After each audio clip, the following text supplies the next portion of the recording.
Welcome back, everyone, to the Silver Screen Shenanigans podcast. My name is Devin, and the question of the day is, if you had to choose a power or an ability of one of the Eternals, which one would it be? For me, it's pretty easy. I don't think he has like nearly all the abilities of Superman, but Icarus has like quite a bit, and he's like definitely made out to be like the strongest. Eternal. That was the word. I just said it. So yeah, I'm gonna go with Icarus mainly because I don't know why. Like I think it's so cool to like fire those lasers from your eyes. I thought he didn't fire lasers. Does he? He shoots the yellow ones. Okay. My name's Riley. I pick the power that I would want is Kingo's power. He has Pew, pew, pew, like pew. lasers out of his fingers, or not lasers, but impulse. Yeah, they shoot like little pulse grenades or something. Yeah. It's pretty sick. And he can charge them up. Oh yeah. To like make a shotgun like kind of deal. That's really cool. Yeah, he can do rapid fire. Mm-hmm. Because they have infinite energy inside them, mm-hmm. which I think is kind of cool. Yeah. It's too bad the movie kind of sucks. Yeah. Yeah. So this one starts off like way back in ancient times, 5000 BC. So quite a bit ago, this is, when it's not a bright side of humanity. The Eternals are there just to kind of help humanity advance. And that's just we're kind of just thrown into it a little bit. They're here to protect them from beasts called Deviants. Which look really cool. Yeah, no, they're cool. And the fights are cool in the beginning. The fights look really cool. Every fight, every monster, they look so cool. It just there's just so many questions raised for me in the beginning that are never answered. Yeah. What is fun though is like all the legends of like Athena, the goddess of war, Gilgamesh, Icarus flying too close to the sun. They're all these things that are just made up by these guys. Like, I think they said Sprite just made up that story about Icarus flying too close to the sun, which, in the end of the movie. But I think that is kind of fun. How, like, all those, like, ancient myths got started by, these guys. Yeah. I really like the idea that, how did we go from the Stone Age to the Bronze Age? Or the MCU's explanation is God's gave it to us. It's pretty good. It's pretty good. This lady just comes up, touches a rock, and turns it to stone or to copper. Yeah. So, what's her name? What's the leader's name? We just talked about her before this. Oh my goodness, that shows you exactly this movie. Why we don't care. Ajax, that's her name. Ajax. So she's like the leader, and she's the only one that can talk to like the head celestial that like made them all. And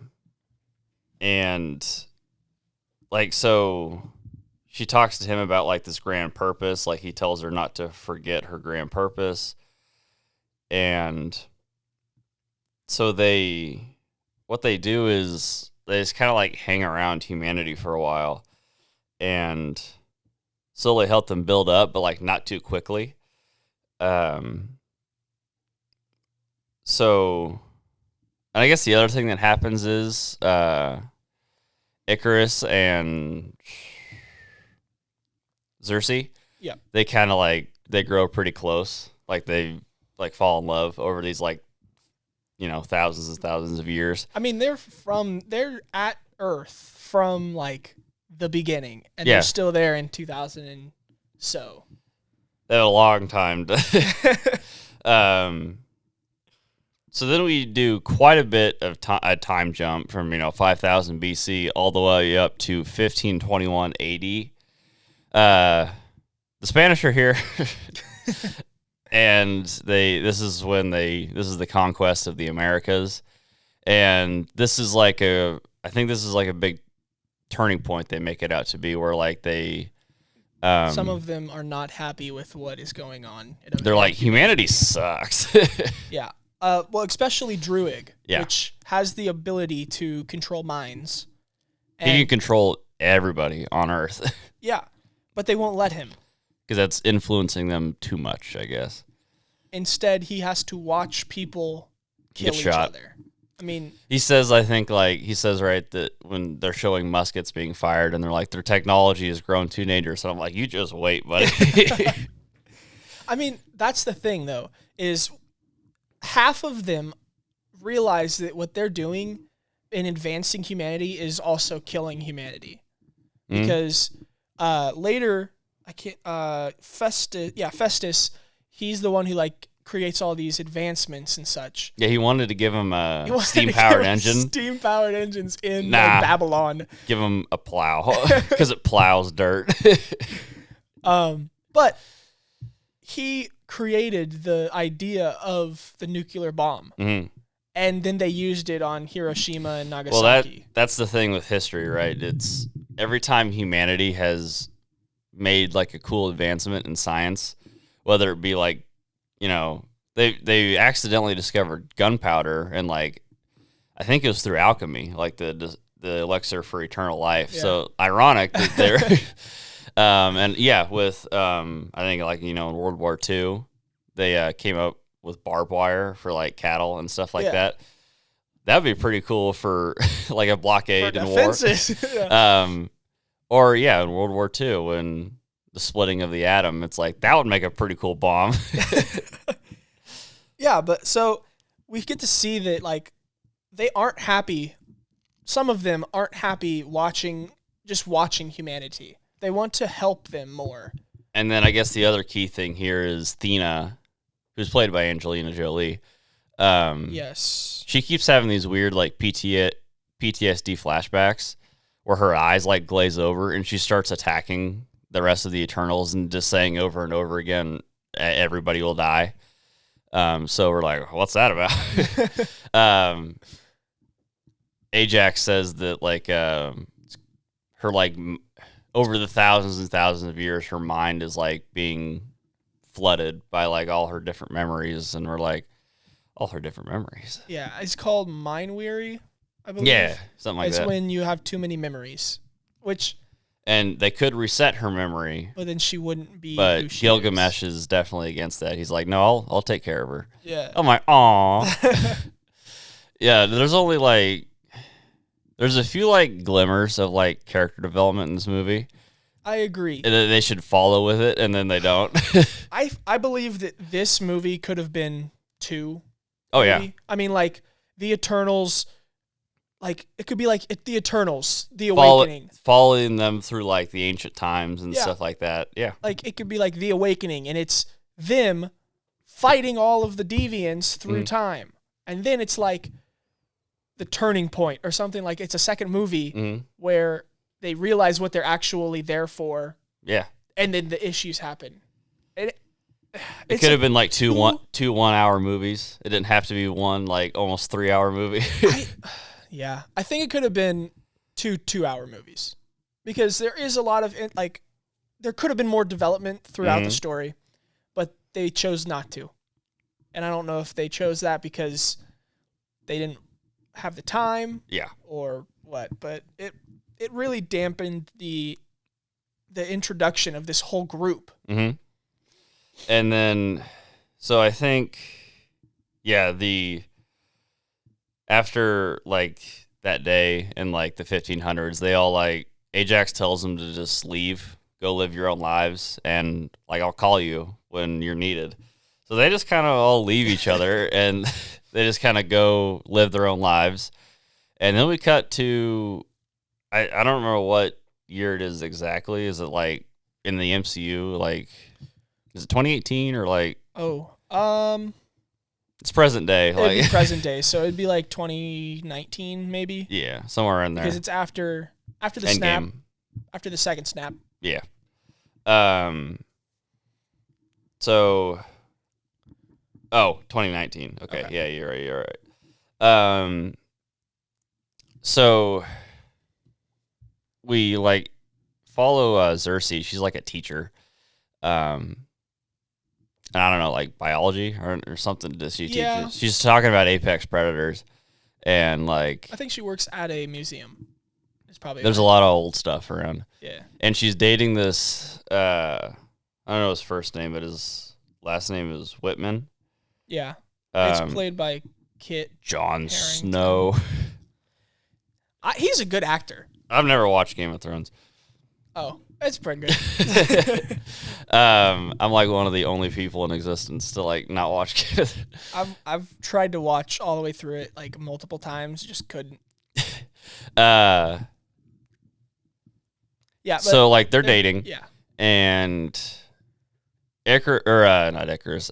Sprite is also like kind of there and hiding with Cersei. Yeah, they're living together. Sprite has a hard time because she can like what she can do is like manipulate how people look and how she looks. Illusions, yeah. Yeah. And she can also like make copies of other people and herself. But she's like 10. Which really sucks, dude. Being Because 5,000, 6,000 years old, but only looking like a 10-year-old. And like anytime she's like touched, the illusion like fades. So yeah, she's just constantly stuck in like this. So she can't really have like a normal life like the other ones can. Which yeah, kind of blows. As like they're like after they have like a night out. I think Whitman gives her, or no, Cersei gives Whitman like a ring from like ancient like Babylonian times or something like that. Yeah. And he goes, "How did you get that? That's so ancient." And I was like, well, she was there. Also, she has tons of money. I mean, True. if they just work throughout all the time, they'll have money. As they're like walking, we get that like Sprite has like told him everything about the Eternals. He doesn't believe any of it though, Right. because Sprite told him that her last boyfriend, they dated for 5,000 years, And he could fly. and he could fly. He was a pilot. Until the Deviant shows up, and it's like a big, like almost like you said, like a gorilla, like a huge gorilla-looking Deviant. Flies out of the water, Yeah. so they can swim. And it has like tendrils, and it's like, and he's like, "Yeah, I believe you guys now." And it's like they're fighting it. They get to show off some cool abilities, like Cersei. Like she changes the ground into sand, and then it like sinks into it, and then she turns it to like rock or something, so like traps it for a second, which is pretty sick. Yeah. Sprite like makes copies of everybody, so like the thing's confused, but then it just like locks onto her, so like it knows which one it is. Yeah, somehow I could find them. And as they're about to like get killed, Icarus flies in and like knocks it over, but this thing is way stronger than the last one, and it puts up much more of a fight. And it heals itself. Yeah, he shot lasers at its arm, and then it like touched its like arm, and then it healed itself. And they're like, they're not supposed to do that. The only person that they know who could heal themselves was Ajax. Ajax. And then it like, I think it realizes that it can't win, so it like jumps back in the water and swims away. Yeah. So they're like, yeah, they're conversing about like, oh hey, this is the boyfriend. He's not a superhero. He's not a pilot. Not a pilot. Definitely has lived for thousands of years. Sprite is also really happy to see Icarus. So then Cersei and Whitman like talk, and she tells him that like she has to go because the Deviants are back. And like I guess he sort of understands. So they leave, and they have to go find they're gonna go find their leader, Ajax, and they're gonna like I guess make a plan. So they go to where she lives. Fortunately, she's deado. Like Yeah. rip. Because they went all the way there, and then like they went into the house, And they're like, huh, hey, hello. Where is she? Hello. They see the doors open, and she's out in the ground, or on the ground, just already dead. Yep. That kind of sucks. Kind of sucks. Then like this yellow orb flies out of her chest and goes into Cersei, and then she like talks to whatever Celestial's name is. The Celestial that sent them. Yeah. Arishem. That's a hard name to remember. Yeah. He tells her about like their true purpose, right? Yep. And they're like, ask her about like, you've been like on many planets to serve like many births of Celestials. This is what the emergence is. And she goes, well, this is my first mission. And he goes, no. That's what I want you to think. He's like, I wipe your guys' memory because you're all robots that I've made. You're not born. I made you, and your only purpose is to give birth to other Celestials by building up energy on the planet. That's why you're here to make humans. And I'm like, I mean, he also explained what the Deviants were. Right. Because he said that was his first creation. But to eliminate the other predators so humans could evolve. And but who would have thought that predators would, evolve and become better predators? They became too strong, so then he had to put in the Eternals. Yeah. And then she gets like teleported back to Earth because she's like, well, I guess it's in her mind, but like she snaps out of it, and then she starts to like explain it to the others, and they're like, "Well, we're gonna need like the rest of the Eternals," and they go to the actor's name. Oh, Kingo? Yeah, I think they go to Kingo first, don't they? Yes, because then we get the cameraman the rest of the movie. Yes. And he's been an actor for like the last 5,000 years.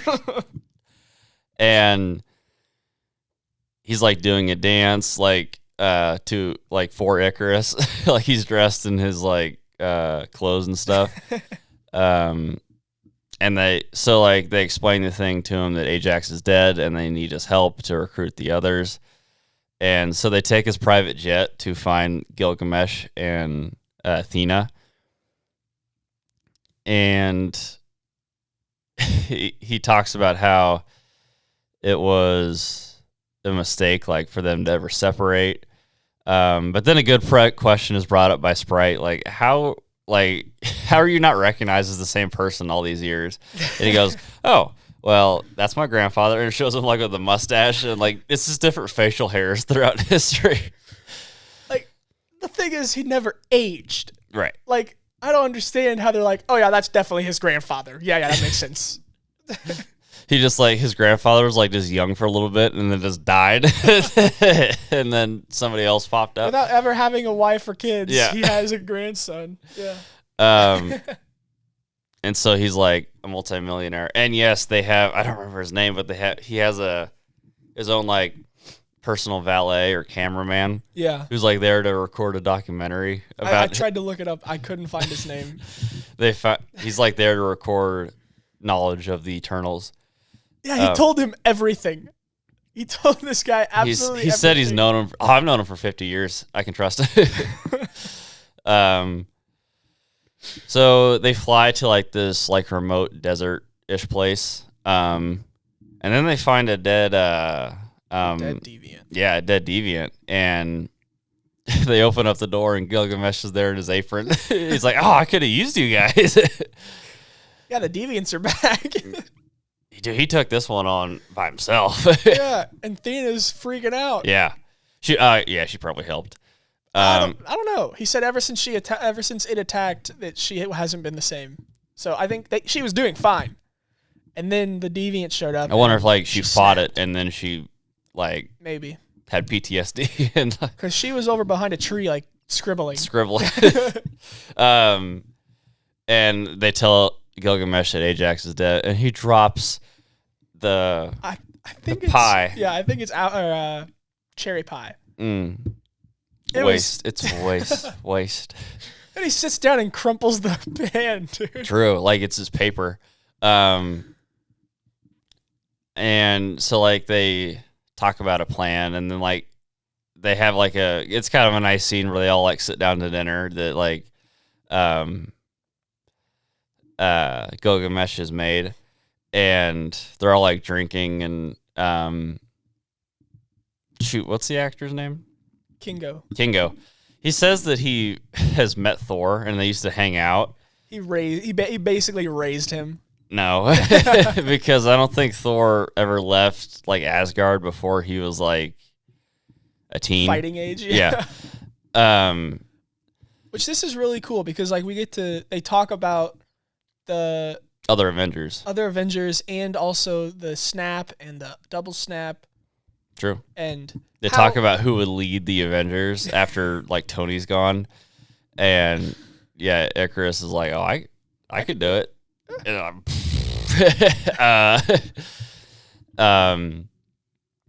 and like they're all drinking this like mead that he made, and they're like, Kingo's like, oh yeah, no, this is pretty good. He's like, oh sweet, yeah, I like chewed up corn and spit out the excess, and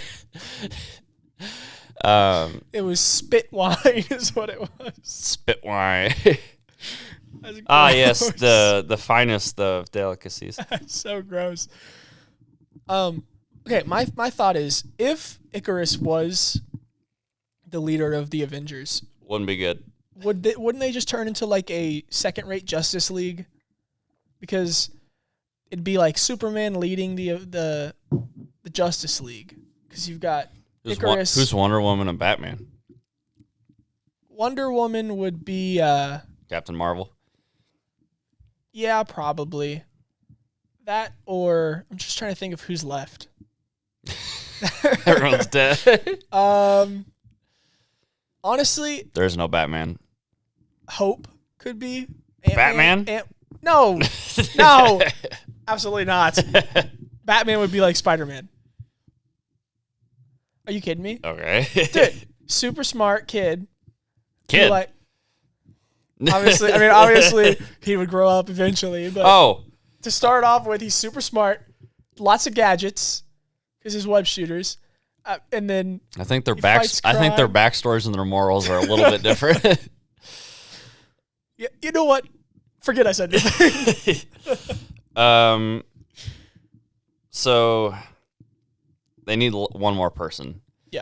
They need Druid, and nobody's like excited to go get him, especially Icarus, because like they butted heads quite a bit. Because like Icarus was fully on board with Ajax, and Druid was like, "Nah, this plan sucks." Well, they need Druid and also Speedster. True, they don't know where she is. And Smart Dude. Oh, true. Festus. I don't know the Speedster's name. I looked it up, but I don't believe that's the right person. Oh yeah, Makari. Yeah. Yeah. Okay. So they go. I think they go get Druid next. Yeah, they go get Druid. And he's like at this compound. I don't know. It's like in the Congo, I guess, or something like that. I don't know. I don't know if it put up. Like a place, like a location. I don't remember. I can't remember. But he has created like a cult, like a non-violent cult that is completely on their own, fend for themselves. Amazon, that's what it is. Oh, in the Amazon. Yeah, except they don't have any free will. Yeah. Because he's controlling them all. And yeah, they show up and they tell him that Ajax is dead, and they just kind of spill the beans on like everything, their actual purpose. And to be fair, like he says, like, you just told me my entire existence was a lie, and you want me to help you now. I'm like, okay, I get being mad that like. I mean, he's got a point. He's got a point. I get like being mad about that part, but like to just leave him in the dust to like not help save the Earth. Like that's kind of that's a bad move, Druig. Yeah, I mean he's edgy. That's the thing, though, ain't it? He's edgy. So they really want him though because like his telepathy could like maybe their thought process is he could put the Celestial to sleep maybe forever. But as soon as they're talking about that, big Deviant shows up with a couple of his buddies, which one looks like a wolf and one looks like a big bird-ish type thing. Well, we've got like a panther almost. Is there 3? I think plus so. The big one? Yeah. I believe so. I think so. So, which sucks because like they're all like the Eternals. Like I think they've definitely worked best when they're like teamed up. Yeah. But they get scattered. Off each other. And the battles are like thrown all over the Amazon. Well, that's another thing though. There's 10 of them. 5 of them were combat. 5 of them were not. And we only 4 of the combat guys not there. Yeah. So I think like Icarus takes on the flying one. Yes. Kiko, the I can't remember his name. Kingo. Oh. Okay. He takes on the Panther one. With I think Druig. With Druig. And then Gilgamesh takes on the big one by himself. Yeah. Because Thena is freaking out. Thena's freaking out again, and she like glazes over and then starts to fight Icarus for a little bit. Spouting the same thing, like we will all die. Yeah. Yada yada. And I don't think the wolf one was in this one. I think it was the panther, the flying, and then the big guy. And Xerxes was trying to hide with Sprite. Yeah. But then like one of them attacks her, doesn't it? Yeah. It attacks her, throws her into the water. I know. Wow, this is terrible. Kingo? Yeah. I know what it's like to be Riley now. I can't remember her name. He like charges up one, slides underneath it, and then blows its head off, which is pretty sick. Yeah. And then he's trying to charge up another one, but then another deviant like runs up to him. Takes him out. And then like somehow they like during the struggle, the deviant and Xerxes end up in a body of water, and she like in desperation like grabs it and then like throws it up into the air, and then like it spins into like a giant tree, and it like is just frozen. And I'm like, wow, she can manipulate like biological matter. Yeah. She said so. Her ability was she couldn't just elements. Like non-living elements, non-sentient, sentient elements. So then she did. Which in my mind means they could adapt. Like they could evolve themselves, but they hadn't. Well, it's true because I mean the Airsham lied about their purpose. So what else was he lying about? Their abilities. Yeah. So. Yeah, she turns into a tree. Gilgamesh is I guess. Oh, that's right. Did they go get Gilgamesh first? Icarus. I think Icarus takes care of the flying one. Yes, he does. And so then he's going to check on the other Eternals, I think, and he leaves. He's like, Gilgamesh is here, like to protect Thena and take on the big one by himself, and it doesn't go well. He like he doesn't give up though. He's like stabbed in the neck and stuff, and he's like still punching it in the face. It was a good fight. Yeah, no, he's a strong guy. He's super cool. He's a super cool dude. But then he gets drained of like his abilities and dies. And then the deviant adapts or like evolves before their very eyes. And starts talking. Starts talking to them. Yeah, I don't know. It's kind of weird because like now we have this like B+ villain. Like he's the B villain that like I don't care about. Like the original villain that we just like it changes so much. Like first it was the Deviants, now it's Irisham, He's the real bad guy. And now it's this one again who's like he's like evolved and he's like he wants to kill him because he's like taking out their species all over the galaxy. And I was like, Yeah. choose a bad guy. That's what I'm saying. Each bad guy could have gotten their own movie. Yeah. It would have been really cool. But I guess his name is Crow. I never got that from the movie. I didn't either. I was looking at the actor list and I was like, I don't know who Crow is. But the thing is, Gilgamesh successfully does get Thena to remember like who she is, and she realizes like her memory's been wiped over and over. Well, they tried to wipe her memory over and over again. Arishem did, but it failed. That's why she's loopy. So with one Eternal down, they need to seek out the rest of them. So they then head to Chicago, where they find Festus, and he's like the smart dude who claims he hasn't used his powers since they separated. And he found a partner, and he has a kid, and like he's happy. Yeah, and instead of like using his like mind and his powers, he's actually fixing stuff with his hands, which he says he really enjoys. But they tell him that everything that's been going down, and like his kid is immediately like, he's Superman. That guy's Superman. He's like, no, I don't have a cape. But which is, I think that's funny that the DC universe exists like in the MCU. Yeah. At least I wonder if it's like those are the comic books. But it's so confusing because in was another movie? Never mind. So they get there. He's like, I told you I don't use my powers. And Icarus fires his laser beams into the house, and like there's like a protection like spell or portal or whatever. Yeah. He's like, what the hell's wrong with you? My kid is right down the hall. He goes, I bet this table's super reinforced too. What is it, vibranium? And he like smashes it, and he's like, IKEA fall collection.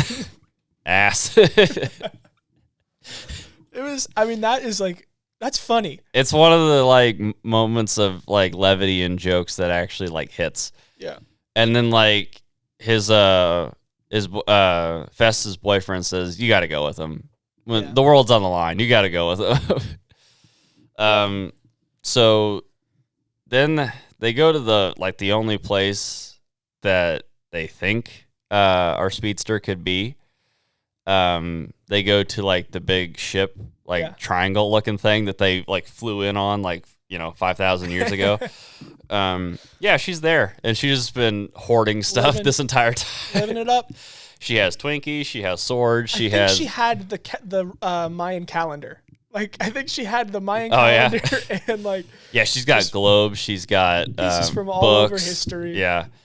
And Festus is like, what did you do to my lab? Like, there's this junk all over my lab. There's kind of another funny moment too, because like we've established that Druig and Icarus obviously don't see eye to eye. Right. Druig's reading a book and Icarus has Twinkies. Did you catch this scene? I did not. Icarus is like eating Twinkies and like Druig's reading the book, and they like look at each other and they like hesitantly like just like pass them both to each other like they want the other ones. And then they just like walk away. That's pretty good. I didn't know that. So she's like, just been hanging out the ship this whole time. So unfortunately, they realize that the blip that brought everybody back, unfortunately, helped the emergence. Yeah. So bringing everybody back, having half of the population disappear, was actually a good thing. Was actually a good thing because it in this scenario let the humans evolve more before the emergence. So it's fascinating, right? The consequences of, no good deed goes unpunished. Like what Tony says, when you tend to mess with time, it tends to mess back. I was like, ooh, we'll see those consequences later. And it's kind of interesting to see the consequences of in this scenario too. Yeah, bring everybody back. That's also why they didn't do anything about Thanos, is because their only purpose is to watch humanity grow, not only fight deviants. Yeah, which is lame. It's kind of lame. I guess I understand a little bit, but at the same time, not really. Yeah. Because if Thanos was going to wipe out the population, that seems like a big threat to, not having enough energy for an emergence. Yeah. But honestly, Ajax knew about the emergence, so maybe she was okay with it because it would have let them live longer. Ooh, fascinating. I wonder if she like Icarus went to her when it happened, and then she was like, I wonder if Airsham and Ajax had like a conversation, and she like convinced him to like stay out of it. Fascinating. Maybe. See, it's not good when we're like trying to make up own lore for the movie. that shows that we don't know what's going on. So we get a pew pew guy. Yeah, Kingo. They're talking about, hey, it should be your decision, like what we do here, Icarus. Like they're all talking about like what's their next step. Should we take on the Celestial, or like, it's your decision. You're like the best of us. And he goes, no, it should be Xerxes' decision.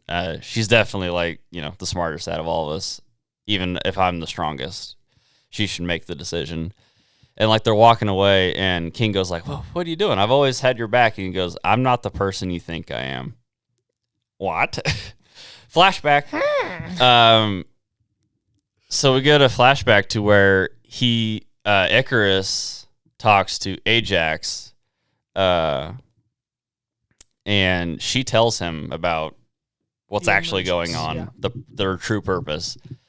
And he's like, oh, cool. I need to show you something. And she shows her like deviants that have like come out thawing from ice. Yeah. And they killed an entire worker force of oil miners. Yeah. And I guess that's where we see the wolf. Yes, and this like is where like the wolf type guys and like the gorilla and stuff like that. Yeah. Which is kind of fascinating. That they, whatever they eat or kill, they turn that's into. I mean, again, it makes sense. They don't tell us. They don't tell us anything, or they don't show us. I mean, I guess they show us a little bit, but like they show you us kind of have to infer. You have to from- infer quite a bit of like what's going on. Yeah. Which really sucks. Yeah, really sucks. So he's like, I've always been with you, Ajax. But our purpose matters more. Yeah. She tells him that she doesn't want to continue with their mission. So he kicks her off the cliff. Yeah. And forces the healing lady to take on 4 deviants at once. Doesn't stand a chance. No.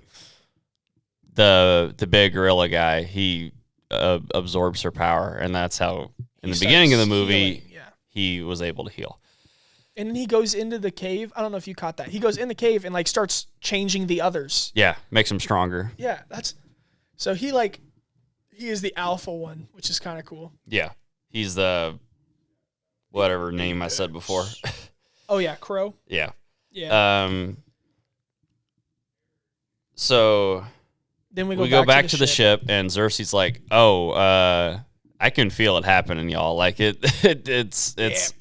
This creates the rings that they can wear to cut off their energy that they can use, right? Well, his thing was like he wanted to put them all together, right? Right. Yeah. The what does it call it? It's not Mega Mind. That's a different movie. Yeah, something Hive Mind. Something like that. Yeah.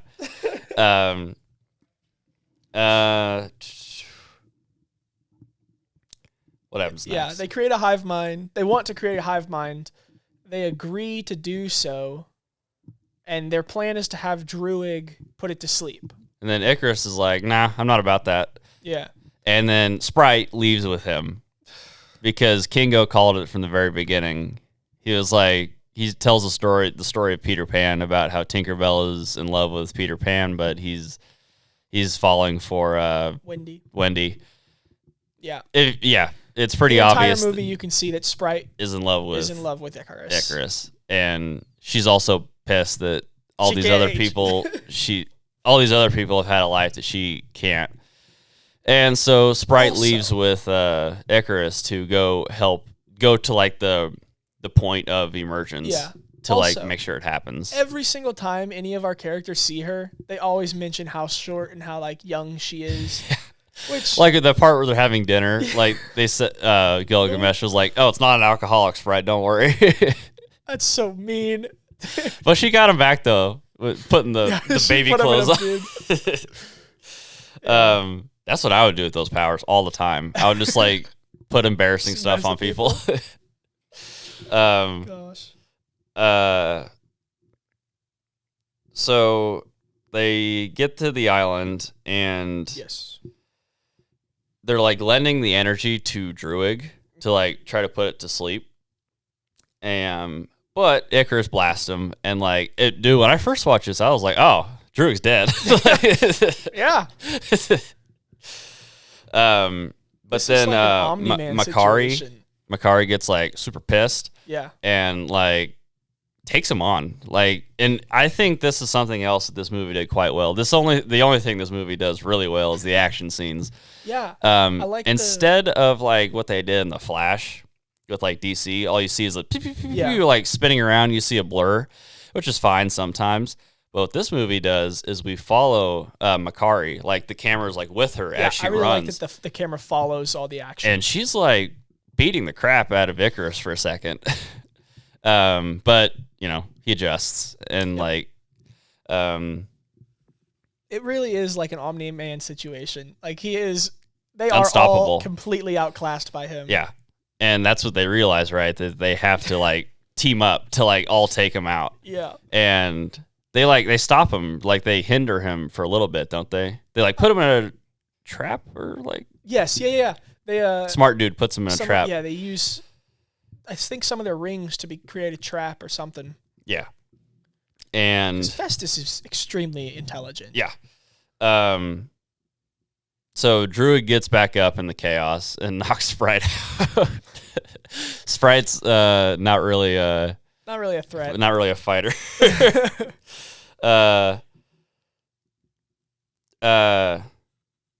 Tiamut, the celestial that's coming out. I don't its hand is like breaking out, and the only person that is here is Xerxes. Well, their plan originally was before it started emerging, they were going to put it to sleep. Right. Now it's already out. Now it's coming. It is escaping. You can see its like head and it's like its hand is starting to come out too. So she jumps on the thing and she uses her newfound ability of transforming sentient beings. Dude, she puts this thing into granite. Like she changes the entire celestial to granite. That also has to completely screw up the whole Earth. Yeah, the core and they are in the core. She just turned the core of the Earth into granite. I wonder if like when she turned I wonder if like when she did that, like the Earth kind of it would have cooled down. I wonder if the core is obviously really, really hot. Yeah. So I wonder if it like immediately melted, you think? Yeah, it melted the granite. I don't know. Maybe. But she turns the whole celestial into granite. So now there's this big hand and a part of a head like sticking out of the ocean. Yeah. She could also just turn it to air now that it's a rock. True, she easily. could. But she doesn't. Statue looks cool though. It does. So Crow is fighting with Athena because he kind of drew her into a cave. Yeah. During all the chaos. And dude, low blow, she impersonates Gilgamesh. Not cool. Not cool. Yeah. She fights him.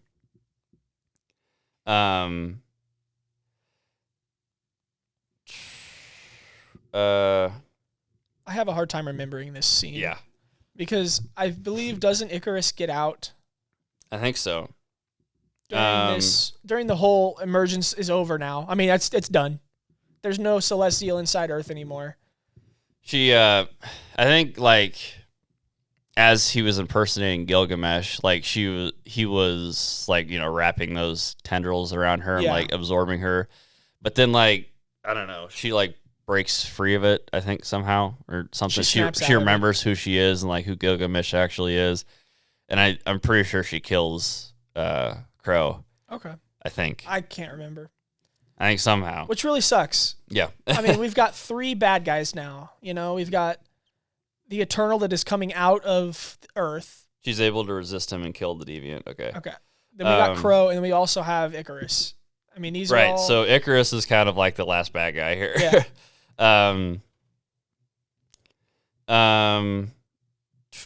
Sprite confesses her love to Icarus. He figures out, like, oh, I messed up. My bad guy.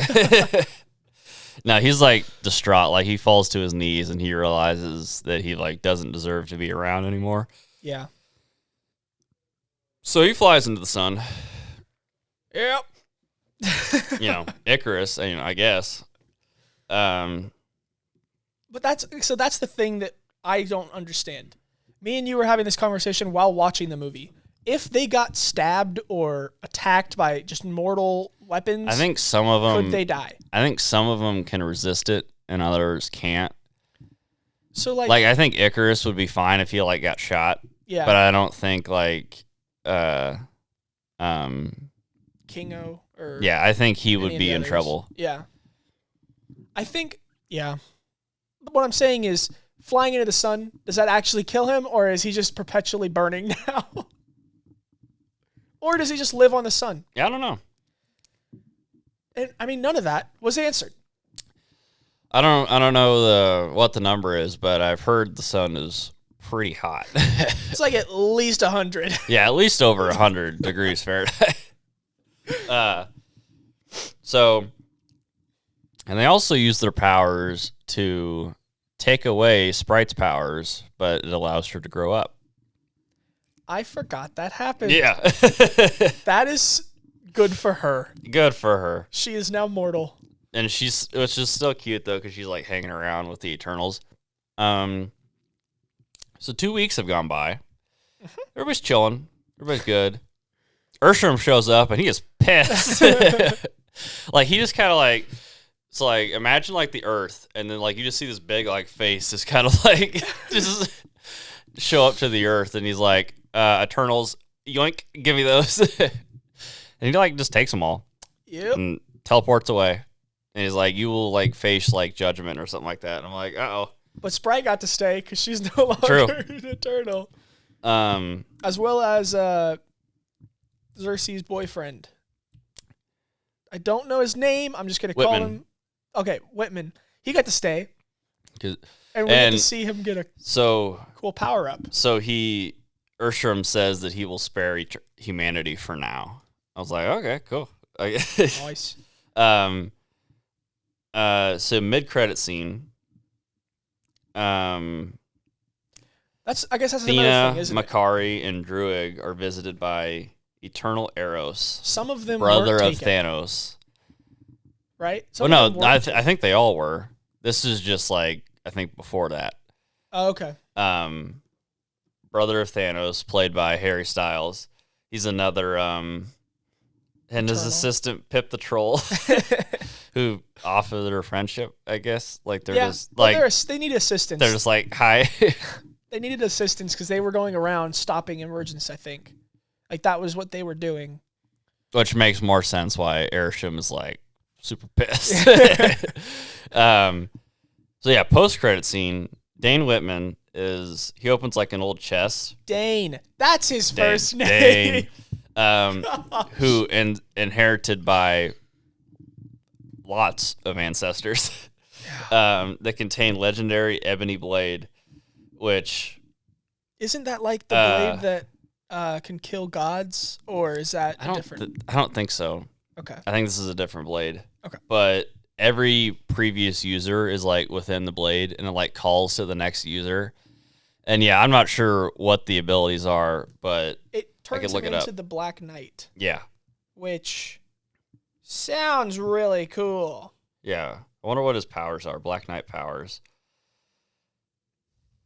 He was originally a normal athletic being with no powers. Well, but now he has superhuman strength, speed, other physical abilities that are widely enhanced, and the blade itself.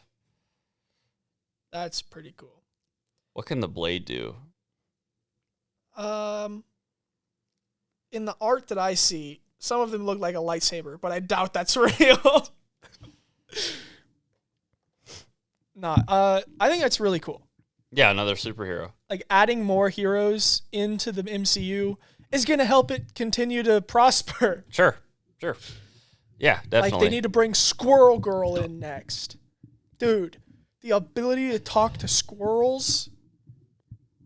Okay, and then like kill her off immediately. Okay. Yeah, I mean that's kind of it. Like it was It was all right. It was boring. Like the only thing I think this movie does really well is the action scenes, like I've said. Yeah. It's just so long for so little like non-interesting characters. If you have 3 hours and absolutely nothing to do, you got to have more than just great action. Yeah, I don't know what else really to say besides like it was the yeah. It's you a have challenge. to make us like the superheroes that we're watching, like the rest of the MCU did. Yeah.